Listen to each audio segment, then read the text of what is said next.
माननीय आमदार श्री बच्चू कडू यांचं आगमन या आपल्या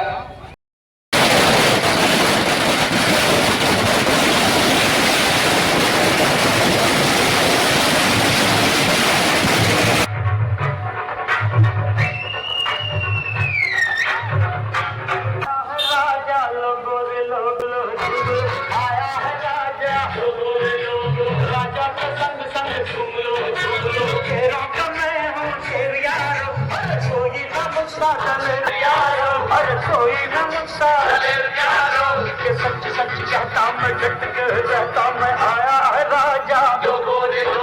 राजा के संग संग झूम लो आया है राजा राजा के संग संग झूम लो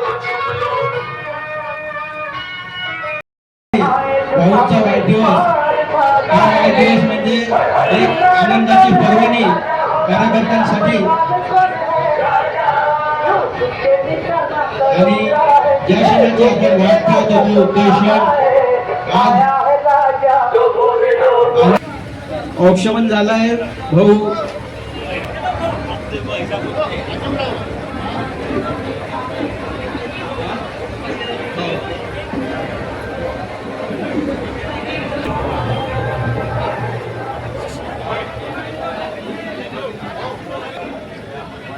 भाऊचं स्वागत झालेलं आहे स्वागत होत आहे वाट पाहत असतो जेणेकरून कार्यक्रमात सूचना द्याव्या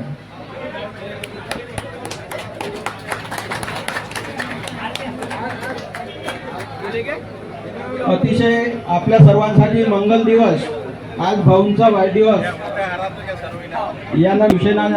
नेते सर्व पदाधिकारी हे भाऊंचं स्वागत करत आहे अतिशय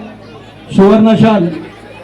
सर्वांच्या birthday to you happy birthday to you बच्ची भाऊ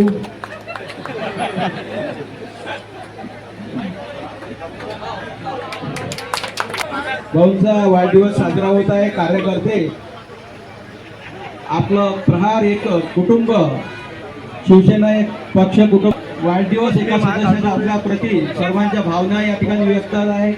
खूप उत्सुक येत आहे भाऊंना शुभेच्छा देण्यासाठी प्रत्येक जण आतुर आहे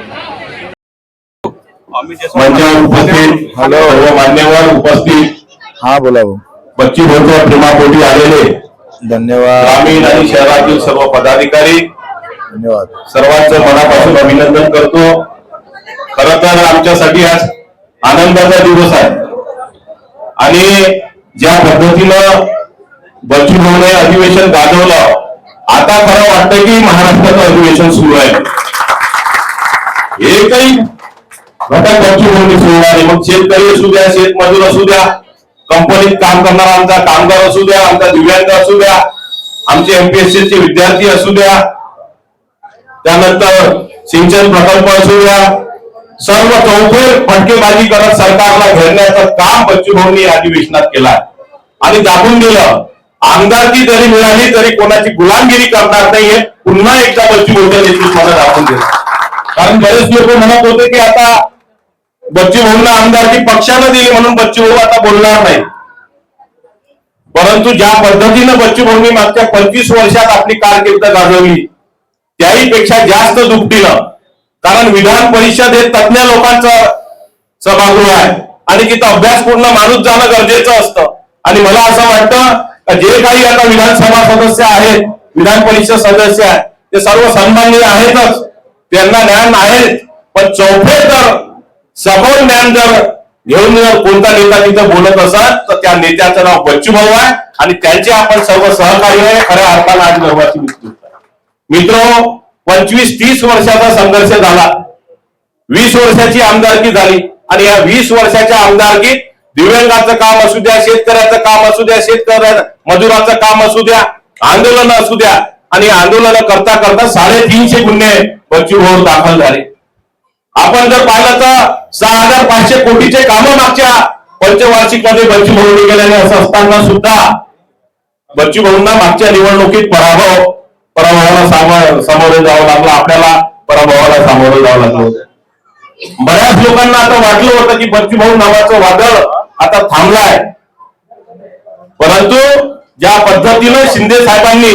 एका हिऱ्याची परत केली आणि फोन करून बच्चूभाऊंना सांगितलं की बच्चूभाऊ तुमच्यासारखा अभ्यासू नेतृत्व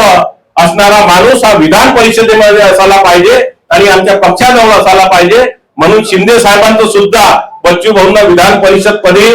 सदस्य केल्याबद्दल त्यांचं सुद्धा मनापासून अभिनंदन करतो. खरं तर बच्चूभाऊ आणि शिंदे साहेब एकाच रस्त्यावर चालणारी माणसं आहे, ग्रासरूट लेवलवर काम करणारी माणसं आहे. शिंदे साहेबांचं काम आपण मुख्यमंत्री असताना पाहिलं, त्या माणसात कसलाही इगो नाही, कसलाही मोठेपणा नाही. सामान्य माणसात वावरत असताना त्याच्या दुःखाला कसा हात लावायचा याचं मूर्तिमंत उदाहरण मुख्यमंत्री म्हणून जर पाहिलं तर ते शिंदे साहेब आहेत. आणि त्यानंतर महाराष्ट्रातला नव्हे तर हिंदुस्थानातला एक आदर्श आमदार कसा असावा, तो सामान्याची सेवा करत 18 पगड जातींना सोबत घेऊन ज्या पद्धतीनं तुम्ही चालले बच्चूभाऊ, त्याबद्दल खरं तर तुमचं मनापासून अभिनंदन आहे. जी सेवा तुमच्या हातून मागच्या 25-30 वर्षात घडली, मग शेतकऱ्याची असू द्या, दिव्यांगाची असू द्या, शेतमजुराची असू द्या, कामगाराची असू द्या, अडल्या नडल्याची असू द्या, कोणाचं शिक्षणाचं काम अडलं असेल, कोणाचं ऑपरेशन असेल, पैसे नसल, त्याचं मग कोणा मत दिलं असेल किंवा नसं दिलं, बच्चूभाऊंनी कोणाचं मत दिलेलं पाहिलं नाही किंवा न दिलेलंही पाहिलं नाही, कोणाचा पक्षही पाहिला नाही. परंतु ज्या पद्धतीनं बच्चूभाऊचं काम आहे त्या पद्धतीनं आता बच्चूभाऊच्या पाठीशी उभं राहणं सुद्धा तुमचं आमचं सर्वांचं कर्तव्य आहे, हेच या निमित्तानं सांगतो. आणि बच्चूभाऊंना ग्वाही देतो की ज्या पद्धतीनं मी आणि आमचे सर्व सहकारी तुमच्या सोबत मागच्या 30 वर्षापासून अतिशय सावलीपणानं सोबत आहे. तुम्ही जेव्हापर्यंत या सर्व घटनासाठी लढत राहा, आमच्या शरीरात जोपर्यंत शेवटचा श्वास आहे तोपर्यंत तुमच्या सोबत राहिल्याशिवाय थांबणार नाही, एवढी ग्वाही देतो आणि सांगतो. आणि पुनश्च एकदा तुम्हाला या वाढदिवसाच्या शुभेच्छा देत माझ्या शब्दांना विराम देतो. जय हिंद, जय महाराष्ट्र.